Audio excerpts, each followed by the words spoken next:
Hello, everyone. Happy New Year and welcome to Uncolonized. It's the year 2020. It's a new decade. B Black and I sat down this week and we're talking about our most favorite racist moments of 2019. Our top five favorite racist moments. Or top 10, I think. I'm not sure. Anyway, we do one of the two. Top 5 or top 10. I believe it's top 5. This week. So here we go with our episode. Oh, by the way, remember, we do 2 episodes this week. This first episode is a top 5. The next episode, we're talking about having conversations with the right. And can you do that? And that's in our Patreon. That's $5 a month on Patreon. You can get 2 episodes every week. And that's patreon.com/theuncolonized. You can also follow us on Twitter at The Uncolonized and on Instagram at The Uncolonized Podcast and on Facebook at Uncolonized Podcast. We're on Apple and iTunes, same thing, and Spotify and Google Play. We're on all of them. Also, you can go directly to see us on Podbean. We're at The Uncolonized or masterracedebaters.com.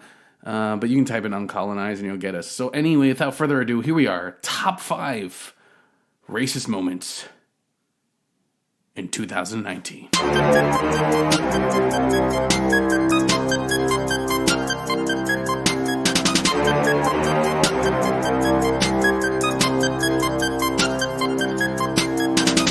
Welcome to Uncolonized Podcast. I'm Gavin Stevens. Each week, I'm joined by my friend B Black to have a conversation about race, politics, pop culture, all from a Canadian perspective. It's a cathartic, no-holds-barred conversation between 2 friends. It's like being in the barbershop, but we can't cut hair.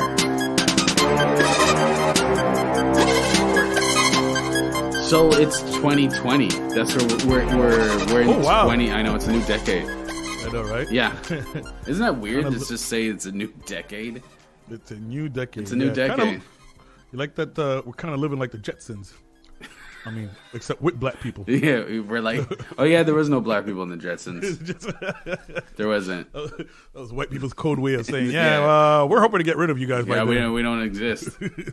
We have robots, but no. We'll have robots. People. They'll be the service. You know, they won't complain about racism. But yeah. No black people, just robots. That's all we have. So there was 2020 was an interesting year. 2019, sorry, was an interesting year. I know we're doing our retrospective. Everyone does the retrospective before New Year's, but we just did it after New Year's because we got lazy. 2019, racism. We made a top 10 of the most racist things, or our favorite. I would say my favorite racist things this year. So I think we're going to do 10, and then we're going to do some more in the Patreon episode. But right now, we're going to do this one. So...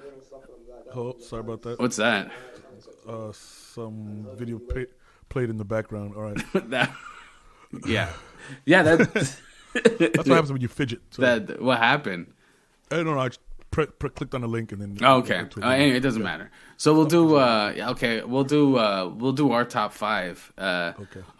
Let's start with. Do you want to start from your least favorite racist thing and work our way down, or do you want to start with? Your It's not in that, okay, because when I made this list, I just wrote things down and tried to. So you don't have a top anything. Yeah, but there is one that it's really personal, so I'm going to leave that. For okay, well that'll be your number 1. Okay, but let's start with. Okay. Why don't you start with your first one that you want to throw out there? This is number 5. This is B Black's 5th favorite racist thing that happened this year. Or most racist. I don't know. I guess you favorite most? Well, I don't know. I would say most. No, they had an impact. Well, I don't know if it's let's just go at it. Let's see how this goes there. Okay. Donald Trump telling what are they called again? AOC. Oh, the squad. What's his name? Presley. The squad. The squad. Excuse me. Yes. Yeah. To go back to where they came from. Yeah, that was a good racist pull. 2020 is the official end of the dog whistle. Like, euphemism is gone. People just say what they feel now when it comes to racism and sexism and homophobia. It's just out. Hey. And sorry. Go ahead. No, I was gonna say. You know what I learned about racism is that if you're a white person. If you're going to do something racist, all you got to do is convince other white people that it's not racist. Well, and they don't believe in racism, right? Right. That, terrorism, 9/11 was an inside job, and aliens made the pyramids, but racism, nah, come on, bro. no, that went along with the Martin Luther King speech. Yeah, that disappeared. So yeah, well, he told them to go back to where they came from. Go back to where they came from. Yo, I heard that, and I'm like, how long before he starts using words like porch monkey? It's just around the corner. Just around the corner. Everyone says he's a sundowner. Like he's got sundowners like that. What is it? It's like a dementia that old people get. They get tired. Oh, okay. Yeah, at sundown they become the dementia kicks in. Uh-huh. But I don't know, man. But it is not like he didn't use elite racism in that. Excuse me on that one. Like that was like that's kind of like your corner store racism. That's like your neighbor. Do you know what I mean? That's shit you hear on the bus. Like go back to where you come from. But as an elected official, yeah, that's the part that gets me, man. And all of them are from the States except for Ilhan Omar. So was he just targeting her, or was he saying that to? No, all four of them, the squad. Yeah, but they were all from America.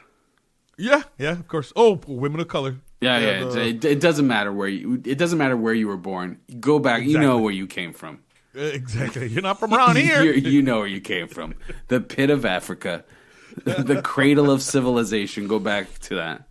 Oh man, my brain's not properly functioning. But I remember reading a think piece. I'm remembering a part of it. Yeah. But it's just continuing the idea of how white people are the sole citizens of this country and everyone else are like second class or people that you can tell to go back to where they came from. Yeah. I mean, it always go for me. Your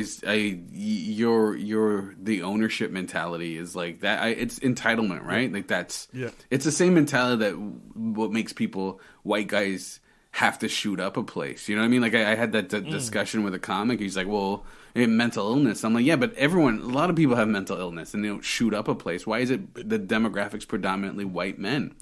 There we go. Why are the demographics predominantly? And he's like, well, it could be. I'm like, but yeah, you have mental illness and you're dealing with your mental illness by killing other people. That's still entitlement. Uh-huh.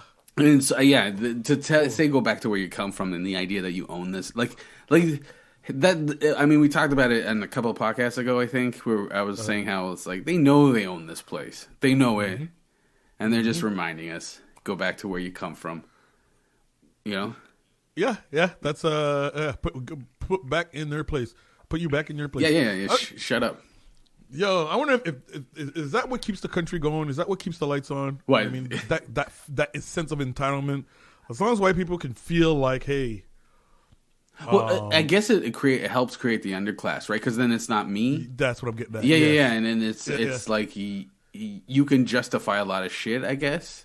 Yeah. I guess you're right. It helps keeps the light. Like look, like just today, I guess they assassinated that Iran general. Oh wow, Iranian general, and people are like, oh, he's a terrorist. It's like no. Wow. Yeah.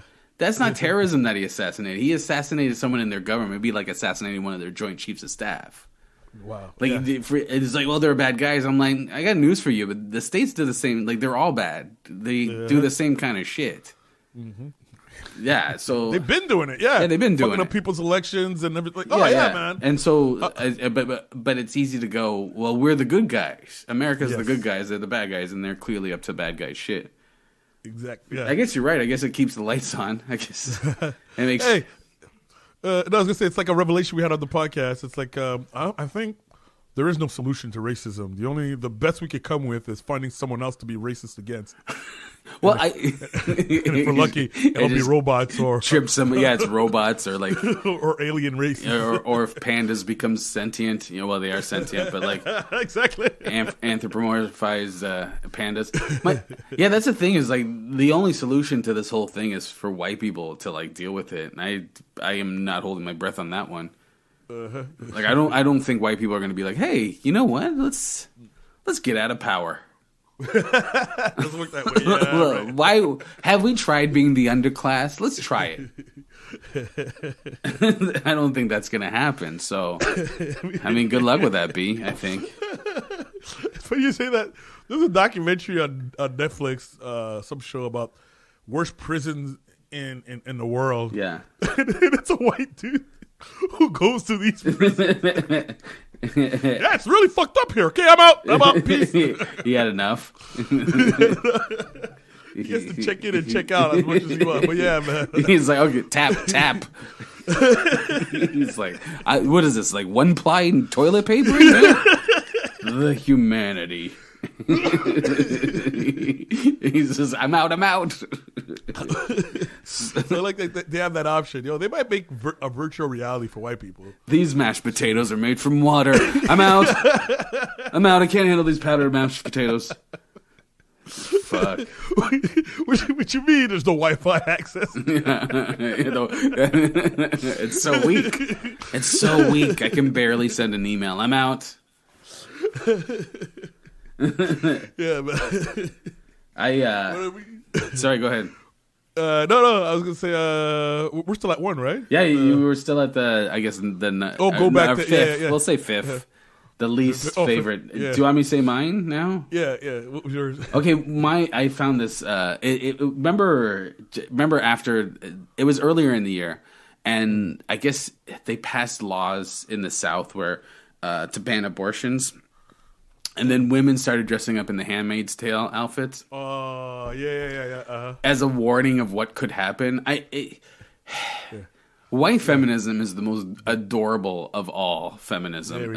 Of all white things, that like it is, it's like the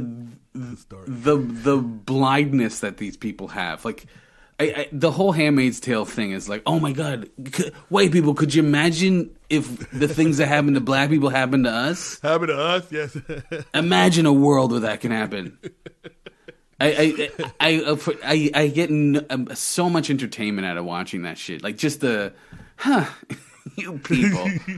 Even in the show The Handmaid's Tale, they made a black girl like the sellout. Like, oh man! Even in the show, they have the one black character is like a sellout. She's a sellout in the show. She's the one that's ratting on everybody and everything. Of course, so they made her Judas. And all the white women are so strong, and but it's got great cinematography. It does. It looks beautiful. But the show is just like basically this white woman getting whatever she wants, and like everybody else around her getting murdered, and then the black girl was like helped her. Was like just a plot device for her to do better. Yeah. But yeah, so yeah, they did these protests, and I got invited to one of these groups. I don't know how. I must know of a white feminist in my Facebook, and then I went to the group, and then it was just a debacle because people were fighting with each other. Because there was like people who were intersectional who were saying, "Hey, you know what? Maybe not use this symbolism. Maybe this symbolism isn't the best because of people are being persecuted around the world because of this. And this show is about what happens. What if this happened to white women in America? Yeah." And then so the white women that were like dressing up in Handmaid's Tale were like, so many of them just instantly got angry, and they were just like, well, fine, then I'm not going to fight this. Wow. Yeah.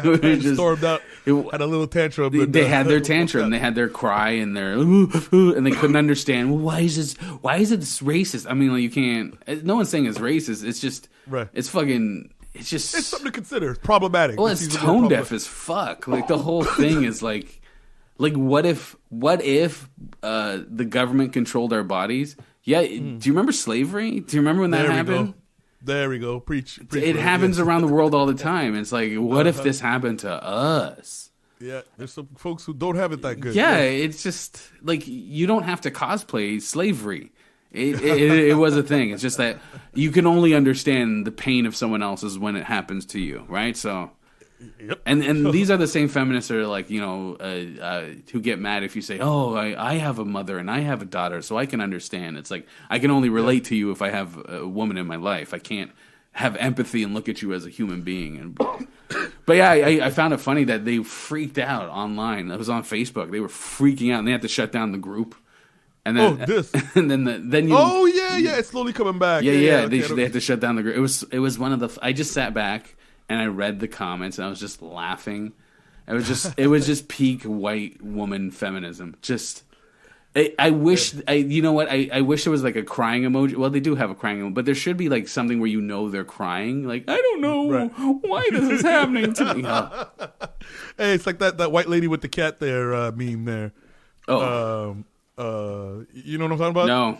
Blonde lady. She's yelling at someone on the other frame. It's a little cat. Yeah. That one was just like or the first world problem. What do you call that? Yeah, meme. Yeah. The white girl crying. But yo, you remind me of something. Something you just said. There's a lady on my Facebook page. She's from Toronto. I get the feeling she's a comedian, or she's trying to get to know comedians. Yeah. And she posts a lot of like she's conscious, and what's the word I want to use? She's conscious, aware, self-aware. I'm trying to avoid using the word woke, but yes, you use the word woke if you have to. I know it's like a bad term now, right? But yeah, use it if you have to. And I guess she's she's a woman, so she posts a lot about feminism. Yeah, and and shutting down males who do stupid shit. But recently, she posted something that made me think. I wanted to respond, but I felt like I kept it to myself. And she said that she started shouting out white feminism, talking about when I shout out my white feminist friends, who I get the feeling, or because of the little privilege that they have. Now I'm paraphrasing. Mm-hmm. You might want to read it, but it came out with. There's a lot of pushback against those women. Oh, I think I saw something. I think you told me about this, and I saw something. Yeah, sorry, go ahead. Yeah. And she felt like white feminists were being disrespected. And it took me a while to realize why I had a problem with that statement. Is I wanted to say, look, the only women I have a problem with, white women, or even for myself, or anyone who doesn't acknowledge their privilege. If you're in a position of privilege and walk around like you don't have it, that makes you a problem. Well, so for white feminists, some of them, you got the ones who, okay, I know who I am as a white woman. I know that I don't have it as good as other people, and they work within that context. And then you got the other ones who are like blissfully ignorant about their they're the ones who cried at the handmaiden. What do you mean we can't use that? Yeah. As a symbolism. Yeah, but the whole statement is like a straw man. Like, it's not a real argument. It's a made up argument because I feel like I feel sorry for my white feminist. Right? What did she say? Something like that. Yeah, she felt like anyone who isn't one of those women that cry, wouldn't give a fuck about that statement. There we go. Right? Because white feminists is that they're not mad about the feminists. They're mad about being white. Having the word white put in there. Yeah. And it's just like, oh yeah, even saying that statement tells me you are that person. There we go. Yeah, you're my poor white women. It's like, shut up. Like any person, any white person who's offended by hearing the word white or something, or being called out for doing white bullshit, is doing white bullshit. Like, it's just I can't think of anyone that would be like, why you don't need to defend white feminists, because that's what I'm saying. Exactly. They're not calling out the race. They're calling out the power structure, and any person understands that. So when she says that white feminist, she is. You're right. She's the Handmaid's Tale. Fucking, that's Handmaid's Tale right there. She's all Handmaid's Tale. She's like a mascara stained cheeks. That's who she is. Along the same line as on 2019, and just something I recognize is having a conversation with a white person about white people. No. This was a good one. Like, this person, he was self-aware. Not even homeboy we had on the podcast. Your friend there. Yeah. Like, even when we had breakfast that morning, and the way we were just talking to each other, and I kept saying that I didn't feel the need to code switch with this guy. Yeah. Because when we say, when white people this, white people that, he didn't take it like I was talking about him. Yeah. He realized, the idea, the concept, the group of people who behave in this manner. It's not even a group. It's a power structure that you're talking about. Structure. Right. It's not it's not a person. To say whiteness is not a person is that then you understand, which will bring me to my fourth favorite racist thing of the year. But it's not a person. It's a structure that you're talking about. Excuse me. Mm-hmm. It's when white people hear the word white, they assume it means race. That they're not used to being identify it as that. But they also love all the privileges that come to it. There we go. They love all the things that come with it, but they don't want you like to all my white feminists. It's like, why would you have to say that? Like if you're a white person who's a feminist, if you're a white woman or a white person who's a feminist, and you're intersectional and you're intersectional, you would need to be defended as a white feminist. You would not, yeah, exactly. You wouldn't. Yeah. That wouldn't be a thing for you.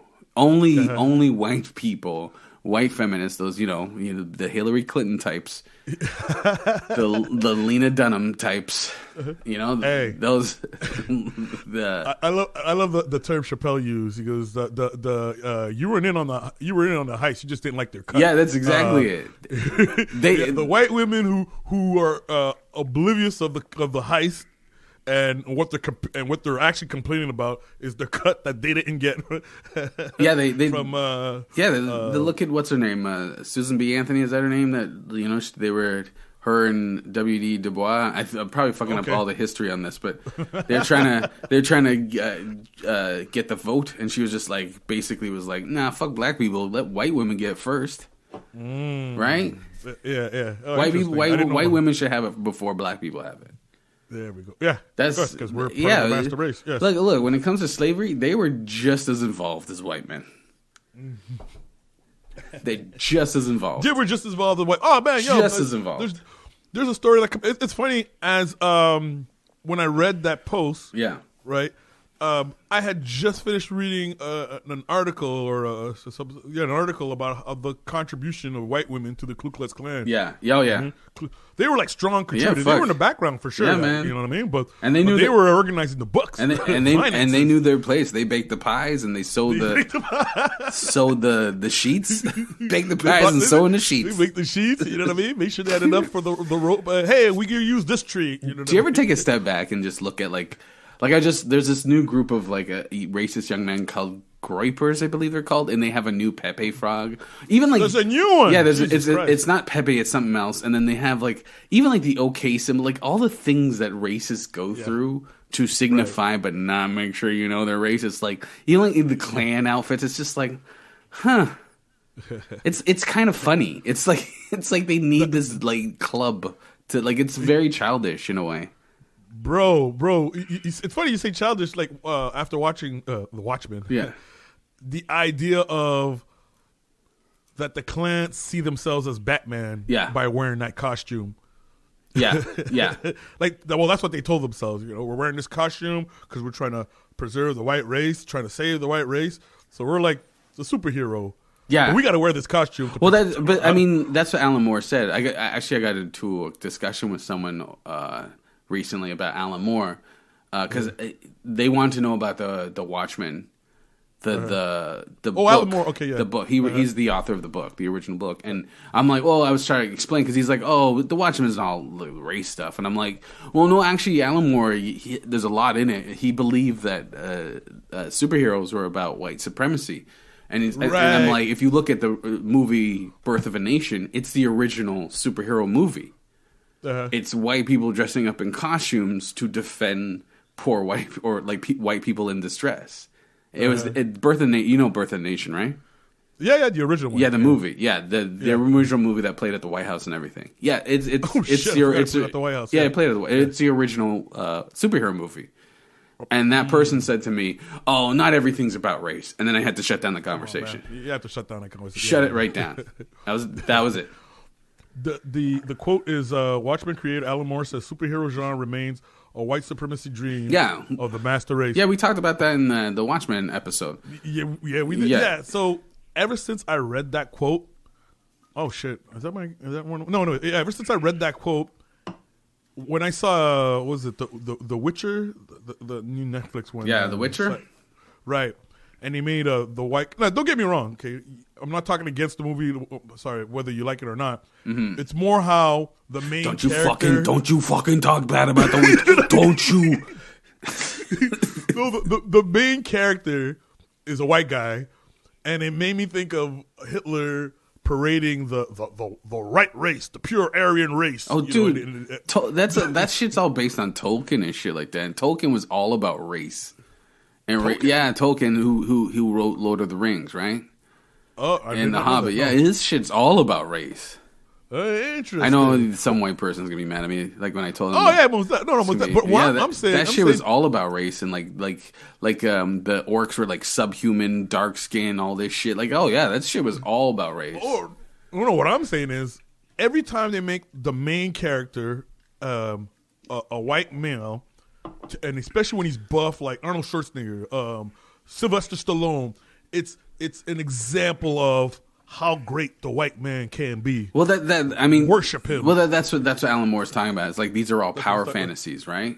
They're all power fantasies for white men, and it's all the elite. And that was what the Watchmen was like doing. It was like analyzing the idea of that and the idea of these group of people who felt they were superior than everyone else and could make decisions on a level that you know what I mean? It's about white supremacy. It's about superiority.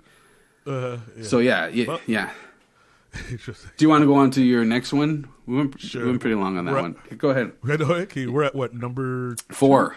Yeah, number 2. With four, twos. four. Yeah. Okay, whatever order. Okay, look at that. You know what? Now this, I got to do some more research, but I'm just going to put what's going on in China and okay, hold on. This is going to be complicated. I'm not too up on China, by the way, so... What's that? I'm not too up on China. No, me neither, but it's more like a lot of businesses, Chinese businesses are moving to Africa. Yeah, they are. I remember hearing about... Okay, so the guy from Twitter, one of the CEO, says he's planning to move to... He's making plans to move to Africa because it's going to be the future for Bitcoin. Yeah.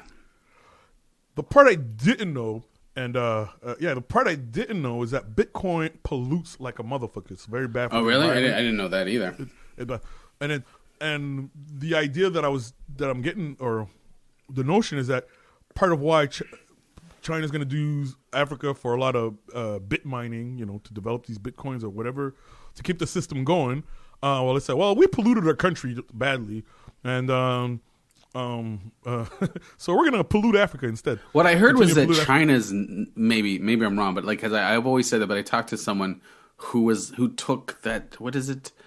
I guess environmental science, and he said China and India aren't not that bad with pollution, but I don't know. That's what they told me. Oh, interesting. I'm not gonna don't quote me on this either, but yeah, I didn't know that about Bitcoin. But I also know that China puts stuff back into those, like they build infrastructure and stuff for those places. But again, okay, okay. Really, I took a long direction just to see, because during 2019, I watched a lot of footage of Hong Kong police. Mm-hmm. Beating the shit out of their citizens. You just want to see other people getting the shit beat out of them by police. I get it. I get it. But it's at one end, I'm like, okay, now I'm not trying to say, look, I'm not picking on China. I'm saying human being as a species, we're whack. And just watching Hong Kong police beat on their citizen makes me think of how this country was formed. There wasn't a lot of it wasn't a bunch of writing letters campaign. No, people got their shit kicked out of them. But there was no YouTube. Yeah, but that's how it was back then. That's how society was. I love people who say that. Like, I love when they hear stories of like genocide. And they're like, but that's just how the culture was. Right. Are we evolving or not? Everywhere. It was like it was like wearing Doc Martens. People just choked people out on the street. Uh-huh. Murder just happened all the time. It was like wearing. It's like shopping at Urban Outfitters. It was the same attitude, same mentality as it is now. It seems, yeah. I think this one hasn't really been focused, the idea. But watching those police beat up the citizen makes me think of also the police brutality that goes on here. And fuck. I wonder if the cops here look at the Chinese police and go, fuck, they got it good. What do you mean? Because they can... I wish I could fuck up these Negroes in that fashion. Or yeah, but on a large scale, now they gotta, it's on a one by one thing. Like, yeah, but they can fuck people up during protests whenever they want. During protests. It's not different. It's the same shit. America has a larger prison population than China, right? Yes, it does. Yes. Okay. Yeah, so they're fucking up people as much as possible. China's looking at America and going, they're fucking. The Nazis looked at America and learned from them. Yeah, go figure. Yeah, it's not the other way around. And I'm okay. I think I'm just gonna leave it as watching those police brutality clips fucked with my head a bit. And that means you're human. Maybe That means you're not a sociopath. You know what I mean? Exactly. And a part of me sometimes wish I could go back to the numb. But see, that's the thing too. Is you're numb when you see black people getting beaten up by cops. You're angry. There's an anger, and you go, you know it's wrong, but you're used to it. Yeah. And when you see Chinese people getting fucked up by cops, it's like, oh my god, wait a second, because they play that shit all the time. Yes. Yeah. They've made our suffering a commodity. Fuck man. That's what they've done in our society. Our suffering is normal. Whenever you see black people in the media, 99% of the time, some fucking shit about our past comes up. It's true, isn't it? Like anytime you see it's either slavery or a bad neighborhood they came out of or police this. Yeah. It's always some shit that's put out in the media. And if you continuously put that out, you're like, oh, even if you have sympathy for black people, you're going to be looking at that going, oh, they come from a rough fucking situation. They don't have it as good or slavery. You're always going to remind that they're from shit. They're from exactly, yeah. Because they didn't like Jesus back then. Right. Our pain is always used as a commodity to sell products. Yeah. So that's yeah. I'm reaching. I think sometimes I feel I'm reaching a point where I'm realizing maybe I'm a little too sensitive to live in this world. You know what I mean? Just because you gotta, or maybe I shouldn't make myself so self-aware or aware of. Yeah, I'm like you too. I'm also like, I think I'm at a tipping point where I'm like. Even in the job, even in like just like dealing day, not even just race, but dealing day to day in like this system, I'm like, it's so pointless. Like I mean, right. This is not a suicide thing. I'm just saying, it's just like fighting to get ahead or fighting to like it's just like, oh, this is a hamster wheel. Yes, it's just a hamster, and none of like you're caught up in this idea that you have to make yourself. You have to sell yourself, and you got to be a commodity, and we're all have some sort of value attached to us. Where the system, we're working for the system instead of the system working for us. There we go. Yeah. Like, and it's just like, ugh. It's just, I'm at the like I don't care anymore. This world punishes you for caring. Yeah. You're better off. I don't know. I mean, it just. Getting old, man. Yeah, you're getting. Part of the whole getting old. You've lived through a lot of it. I'm always saying, I'm surprised that Chris Rock bit about like when you see an old black man, he's the angriest. Yes, yeah. It makes so much sense to me. Exactly. At first, on cover, he's like, "Yes, sir, yeah, man." You know, when he's gone, crack ass. Okay, I understand that, yeah, man. You have to repress that rage. Yep. Yeah, I get it. I get it. I get with the things that we have to do to survive. Can't be 100% yourself. Yo, okay, it's so funny. The latest book. Okay, I think we should jump after this. Latest book I read is called The Phoenix Project, and we're not getting into details. It's just a book. It's a novel story, but the point of the story is to help you explain the current system used to develop IT and to develop IT and where we want it to go, which direction. That's the whole point. But reading the whole story and having people talk about things that I can relate to, get into situations that I've been in, developing system that being part of our projects that failed constantly, and it made me think about my entire career in the IT world and how today I feel burnt out. Yeah, I feel like what's the point? Yeah, because you're at that age too where it's like you've been through so much and you've hustled so much, and then you're at a point where you're like, oh, but it's not you; it's everyone. Yeah, that's what I'm saying. Yeah, if one more motherfucker asks me about a TPS report, someone's gonna die. You know what I mean? I'm gonna snap, kind of thing like that. It's like I remember working I think we talked about it, like just working a job where you're like you understand that these people are scamming you so they look good and they're dumping work on you. You have to do extra work. You're doing more work. So the fucking management looks good so they get a promotion. And you're like, that makes me so fucking angry. Oh, yeah. What is it? Especially the part about you got to be twice as good as the next white man. Yeah. Which means that but then one of your effort is worth half of theirs. But when you are, they also lean on you more because they know you're going to do the work. Exactly. Yeah. The whole thing is fucked, and it's just it doesn't like we were talking about this because we were talking about the basic income idea, universal base. I used to be for universal basic income.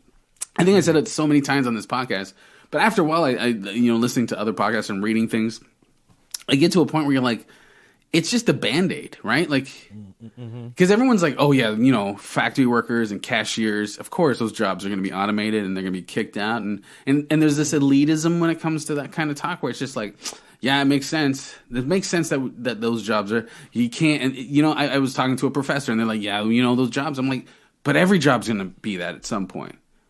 AI is going to develop and take all jobs. Yeah. And the point of capitalism is that it doesn't stop. It keeps trying to make the most money. Yeah. It's trying to have as much money as possible. That's the point of capitalism. It doesn't stop. It just continues.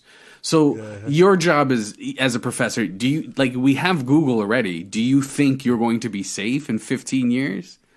You don't think there's going to be an AI that can teach a class, especially university, what you have? Shit. Right? And so so then the thing is, if we have it's a great idea because we think it's just cashiers and factory workers, delivery people, like people with low end jobs. We think it's great. It's blue collar jobs. They're going to be gone. Whatever. And I'm construction. We got 3D printers. They're going to be gone. Things are going to be gone, right? Eventually. Who's paying into the government for us to get universal income when, say, 95% of the workers are done? Who's paying this universal income? Where's the money coming from? Oh, since there's no people. No one's working. No one's working. Right. It's not the rich. Right. Everyone's doing their dream jobs, but no one's making money. They're making just enough to live, but no one's paying into this thing to get the money back, except for the rich. And the rich keep getting tax breaks. So we're talking about capitalism here. Let's still stay in this capitalism world. And everyone's all for universal income. Even me, when they think of when you just think about blue collar jobs. So, jobs I used to have, like factory and you work, cashiers and And that's what my thing is, we shouldn't be doing stuff because technology is available, because we can. We should be doing things to make our lives better. Right? Instead of getting rid of the job, the cashier job, we should pay them more. Yeah, okay. Pay them a living wage, right? Yes, we can get rid of them, but it shouldn't be a thing. Yeah. Just because we can doesn't mean we should. But it kind of sounds like if I'm on top, making my life better means but everyone get rid of these goddamn cashiers, replace them with machines. Exactly. But do you think doctors are going to be safe? Do you think they're coming out with self-driving cars. It's just a hop, skip, and a jump. These things, it sounds like it's, this could never happen, but it more than likely would. Coding's going to be the new factory work. Watch. I could see that. Everyone's learning coding. It's going to be the new factory work. It's going to have no value to it anymore. Yep. And give it some time. Give it time. And everything's going to be like that because AI. They're building AI that will replace humans. Mm-hmm. And you'll have humans working in it, but you'll have a few humans and everybody else to maintain whatever AI. But everyone thinks their job is safe. Everybody thinks their job is safe. Oh, for sure. Yeah. At first, what was it? At first, they came for. What was that poem? Yeah, at first it was. Yeah, at first they came for me. I said nothing. No, at first they came for the. I don't know, the Jews, and I said nothing. And they came for the gypsies, and I said something. I don't know.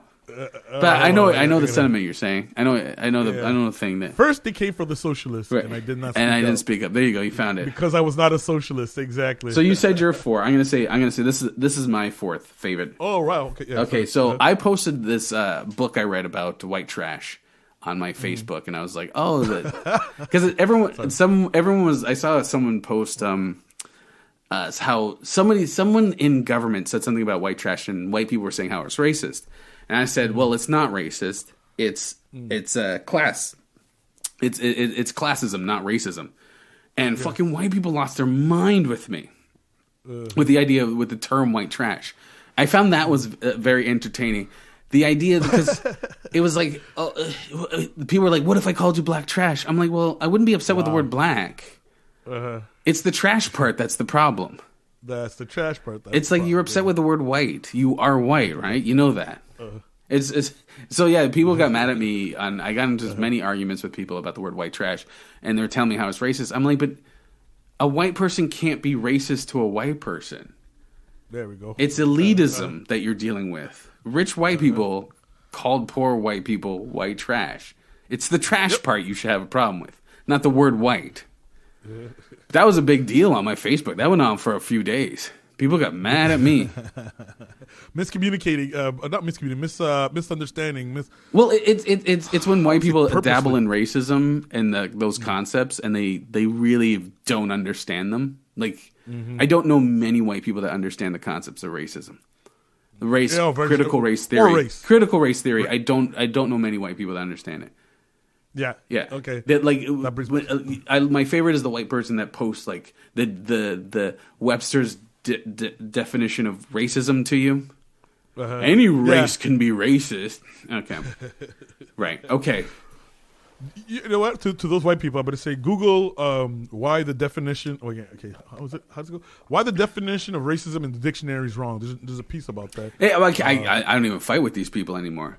But I did fight with these people on Facebook. It was this year in the white trash shit. I had a lot of fights on Facebook this year that just kind of tuckered me out by the end of the year. By September October time, I was like tuckered out with racism fighting. But that was one of them. That was. Right. Was like, oh, but white trash, that is a racist. But they wanted it to be racist so badly. That's the other thing I didn't understand.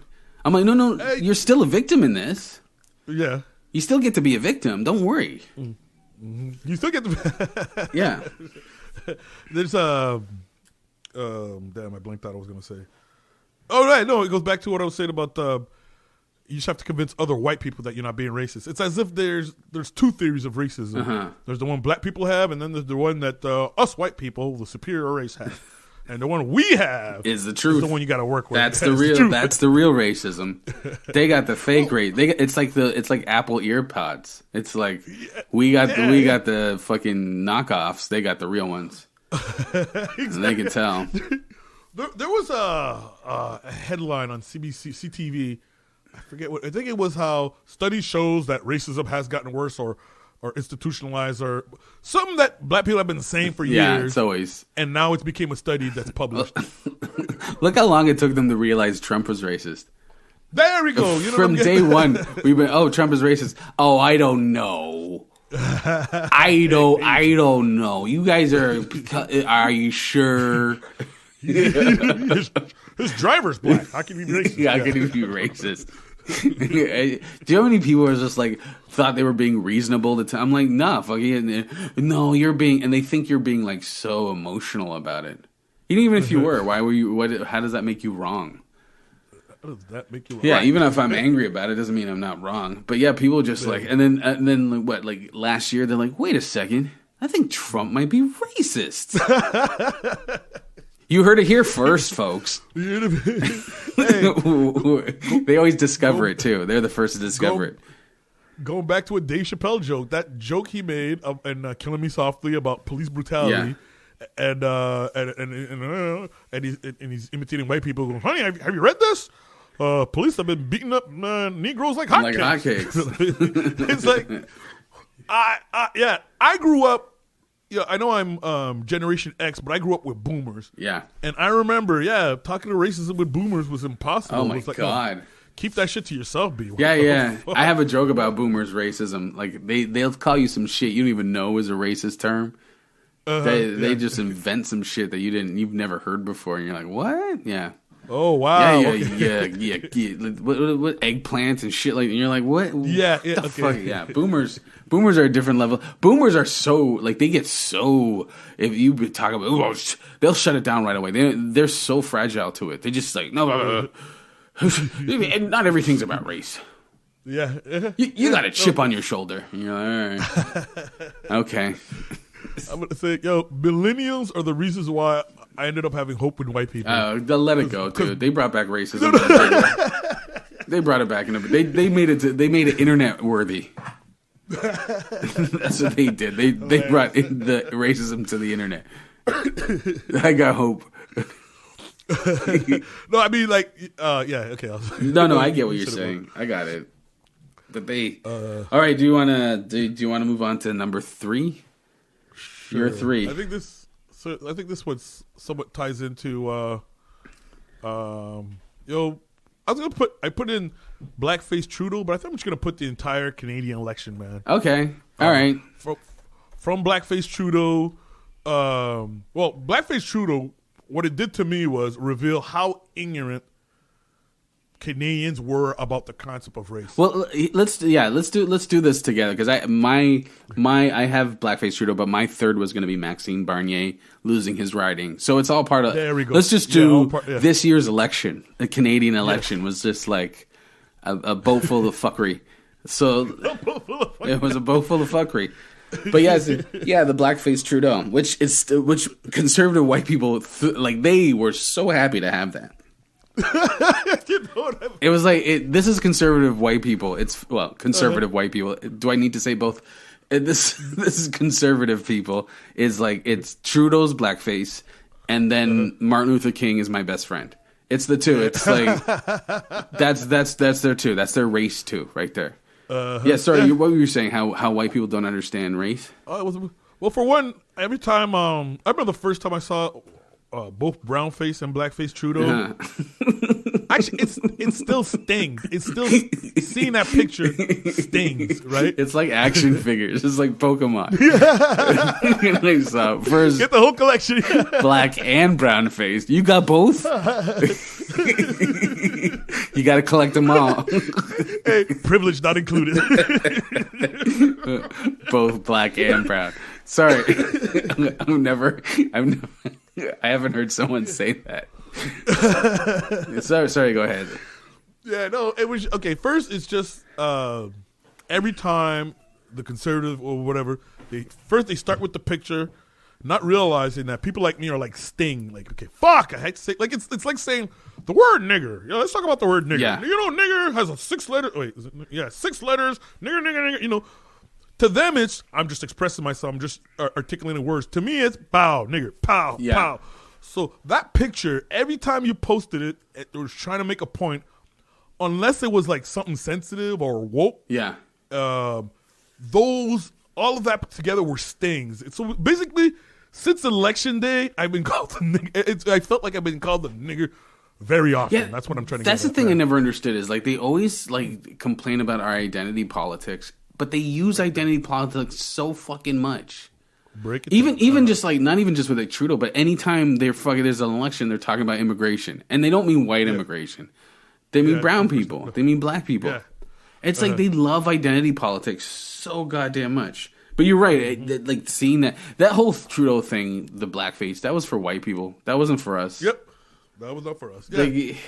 Yeah. It's like I don't know what point you're trying to prove. Oh, he has a white guy is racist or has a racist past or a part of it's connected to racism. Yeah, there's a shock. Exactly. Yeah, it's I kept comparing Trudeau's blackface to so the other side of it. So there's this thing of watching that picture, and then there's also Trudeau did fuck up. I'm gonna see him as it's kind of like having a friend do you dirty, and you're at that tip. You're at that, or your spouse or your significant other cheats on you. Yeah. Right. And you're at that point where you're trying to decide: do I Shrike could forgive him, but could we forgive this person? But could we continue as like nothing happened? Like that's. I think a lot of people don't trust Trudeau that voted for Trudeau. I really believe that. I think a lot, but I think to them, especially in Ontario, a Conservative Party is just way worse. Oh yeah, on so many other. It's like okay, I'm going to deal with the guy with the black face, or am I going to deal with the guy that's going to try and cut my health care? Exactly. Those were my choices. Right. Exactly. You know what I mean? So it's I'm not a Trudeau fan at all. I didn't vote for him. But I would vote for him over. He could blackface his whole childhood, his whole high school. I'd be like, over Scheer because I'm not saying that the liberals are good or not racist or any of that, but I know the evil of this Conservative Party. I know I don't mean shit to them on any fucking level. There we go. At least the liberals want the appearance that they give a shit about me. Exactly. Right? And then I look at, like, you know, out west with those people, and those people do not give off. The people that support the UCP party and all those, the yellow vest, fuck those motherfuckers. Those are bigots from hell. And if they win, oh, forget about it. Yep. Yeah. I forgot those guys drove to Ottawa, right? Yeah, those yellow vests. Yeah.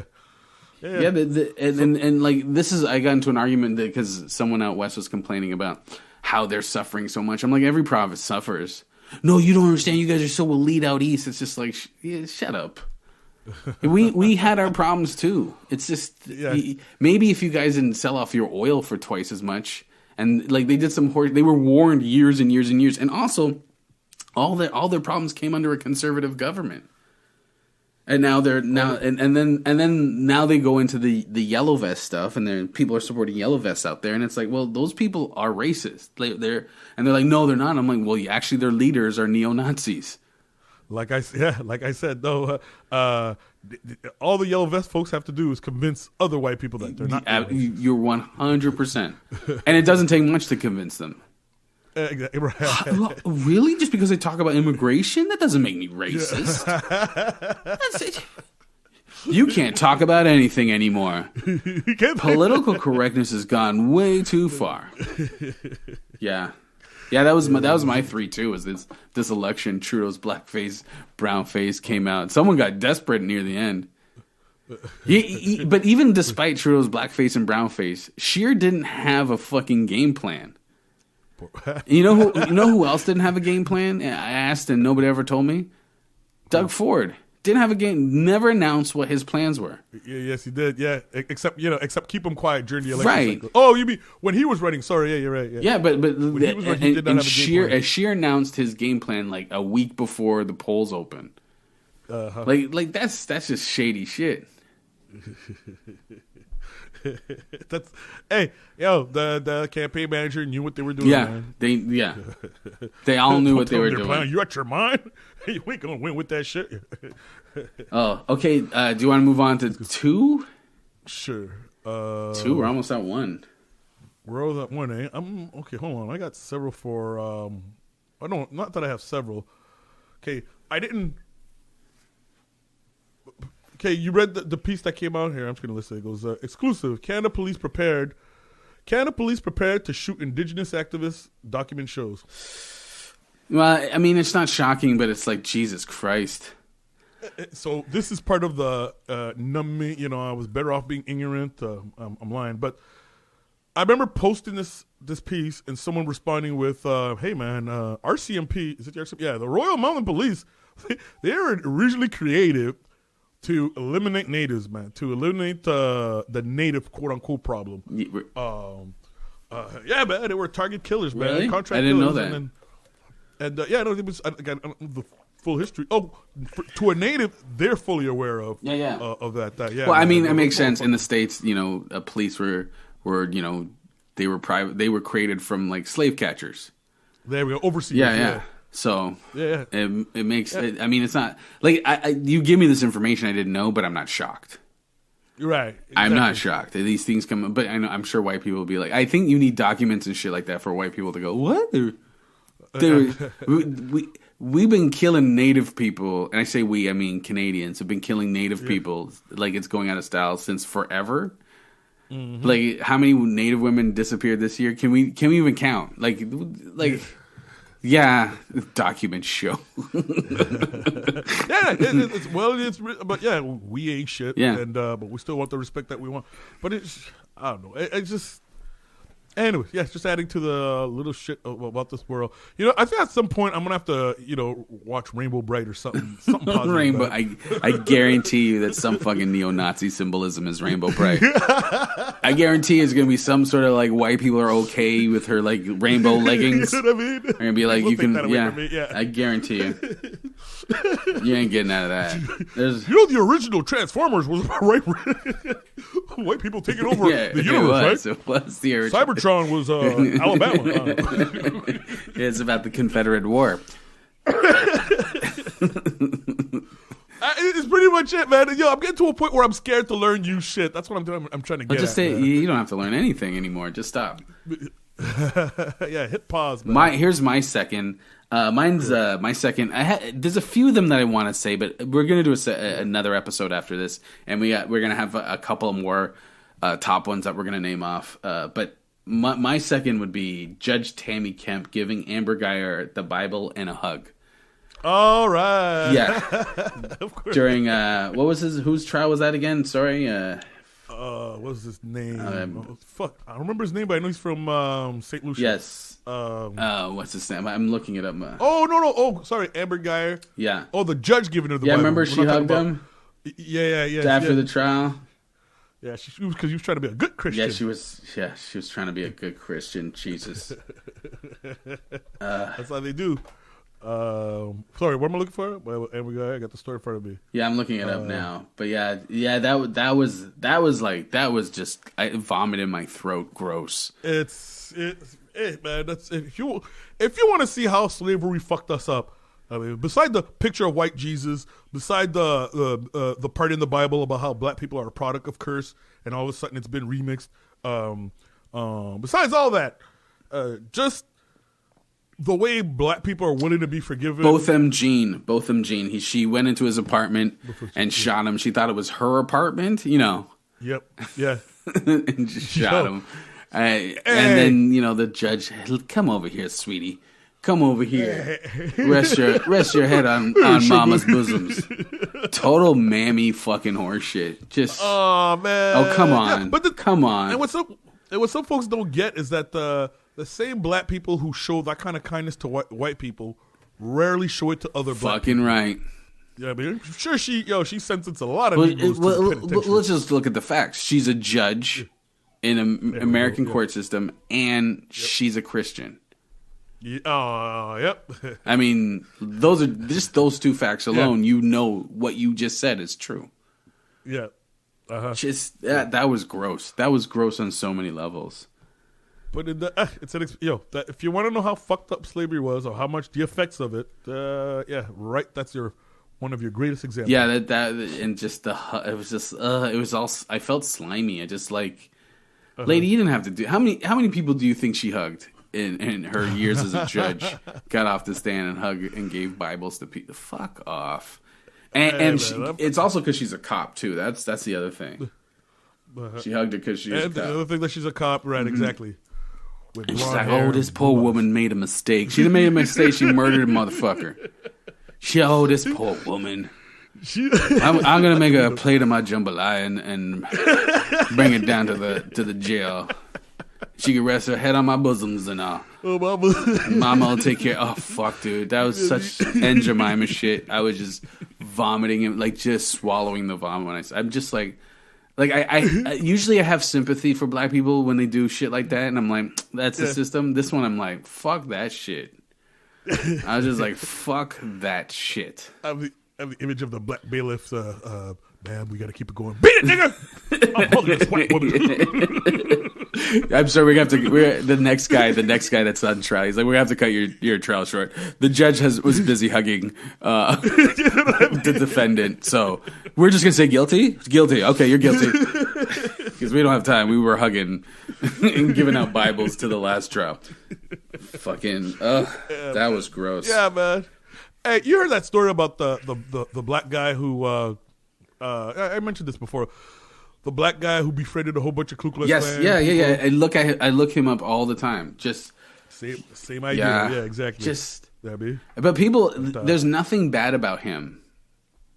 Mm. People apparently, because he's in that documentary, he made a documentary, and apparently he went back and talked to the Black Lives Matter people, and they made amends or something. I'm not sure. I didn't watch all of it, but yeah, to me it's the same thing. I heard about that. Yeah. My favorite line in that documentary is that the guy's like, he's like, this is your history. He's like, no, that's their history. And he's like, yeah, it's the Klan's not our history. I don't need to turn these fucking people. Yeah. All right, let's get to number one. What's your number one? Number one. Okay, this one is personal, and it's more, how do I say this? Made me think of something you also said too. I'm combining a whole bunch of thoughts together here. All right, how about being racist, you can be a good person and still be racist. Yeah. And your ignorance about race is what's making you racist, or it's what's making you look like a bad person. Yeah. And it made me think of this idea of, okay, so like I said, I was at work, and this was when that art went for sale. You know, the piece of banana. They took a piece of banana taped to the wall, and that was a piece of art. Yeah. One of my coworkers thought it would be a good idea. He said, "Hey, I'm going to tape a piece of banana on your cubicle wall." Jesus Christ. And he called it art, right? Jesus Christ. And at first, because when I'm at work, I'm in white people mode. So I chuckled. And then the black guy kicked in and remembered that, the lady who cleans around, she's black. I'm trying to picture myself explaining to her. Yeah, I know. Why there's a banana taped to my wall. Because and also like in those situations, and laughing. Also in those situations, black people always assume that you're being a sellout. Like, because now you're forced to be either like risk your job and get into a fight, or have this woman look at you like and deal with this guy probably doing this all the time. Yeah. So in the old days, I would have just pretended like it was nothing. It's like, hey, went along. I'm not trying to be that guy, whatever, right? But today, like when it happened, I joked and I felt a certain freedom to be able to say, one second thought, bro, take that off, man. That shit's got a racial element to it. It's got a racial element to it. And instead of dude being like, and this is what I mean. I made a distinction. There's white people, and then there's my Caucasian siblings. Yeah. The white person got defensive. Oh, this motherfucker's calling me a racist. Fuck that. That's not what I'm trying to do. Some of my favorite Negroes are black. Blah, blah, blah. Gets offensive. Caucasian siblings, would have never done it or been like, oh, right, my bad. I fucked up. You know what I mean? Like, I don't know. I'm trying to, like, if it's a thing I've learned because of, like, this podcast and, like, dealing with racism and understanding, like I've gotten arguments with people on Facebook over this, especially like in the comedy community when they like a comic gets in trouble for saying something, like a famous comic, and everyone's like, this is bullshit and blah, blah. It's like there's no time to sit down and go, well, maybe the other side has a point. It's very immature to just jump to I'm right, therefore they're wrong. Yeah. Or you're making me feel it's an entitlement. It's like and I always equate it to someone's punching you in the face, whether they mean it or not. You're still punching me in the face. What your intention means is nothing. And for me to go, hey, you're hitting me, and then you react angrily at me for pointing it out is pointing it out exactly. You're emotionally immature. Exactly. I'm trying to remember the last time I offended someone, and but my first thought wasn't, no, I'm not being offensive. No, it was just my bad. Didn't realize that's how it was coming off. Yeah. You just out of pure respect, just general respect for other human beings. It's empathy. It's, like, it's empathy. It's my bad. And sometimes a person might be wrong, and you go, okay, well, that's not what I meant, but blah blah blah. If it came off that way, I'm sorry. Right. But there's a way to handle stuff to like. It's like I was telling you about my driveway before we started the podcast. It's the same thing. It's like I'm telling you something that I don't like. It's affecting me in my space. Yeah. And the best way to react is like, oh, I'm sorry, I didn't mean to do that. But instead, they freak the fuck out because they're not used to hearing. It's like it's narcissist shock or whatever it's called when they would like, oh, that banana thing could be misconstrued as racist. You're actually doing him a favor, and you're treating him like an adult by being honest with him. Like you're treating him as respectfully by doing that. There we go. Yeah. You know what I mean? Because like some people, most people, 99% of people would be like, take the banana down, fucking racist piece of shit. and that dude's a racist without anyone else knowing. Without him knowing he's a racist, he's become a racist to a whole bunch of people. He's become a racist. Here's the thing. To everyone, if you met this guy, he comes off as a nice person. But that ignorance, that one moment of ignorance, like overshadows everyone. But I think for him too, who considers himself a nice person, being called a racist. Well, I didn't call him a racist, but being put in a situation where he might look racist, like fucks up his head. It's like, whoa, wait, that's impossible. Yeah. It plays against the I'm a nice person idea. Yeah, and that's that puritanical bullshit. There's no nice. There's just political.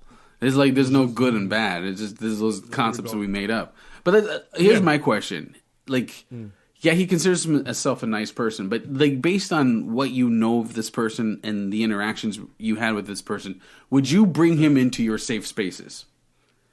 Exactly. Exactly. Too quick. Hell no. You couldn't be honest with this person. Right. So, I mean, he might be a nice person, but nice is political. He's nice political. Like, do you know what I mean? You can tolerate him, but you're not going to be honest with him. That's not a good person. That's just a person who's just like, yeah, I can tolerate you. Right. But I can't be honest around you because you can't handle it. Yeah. Yeah, pretty much. Yeah. I learned a lot. Yeah. So, the idea is, hey, you might not be racist, but your ignorance about race makes you look racist. Yeah, it makes you look, I mean, which is the same thing. Which is the same thing, but it's just in a way that, mental exercise to, okay, he's not saying I'm evil. He's not saying I'm wearing a hood. He's saying, I'm stupid about something. All right, let's stop it here and okay. Let's. Did you say you're number one? Yeah, I'm gonna do it in the future.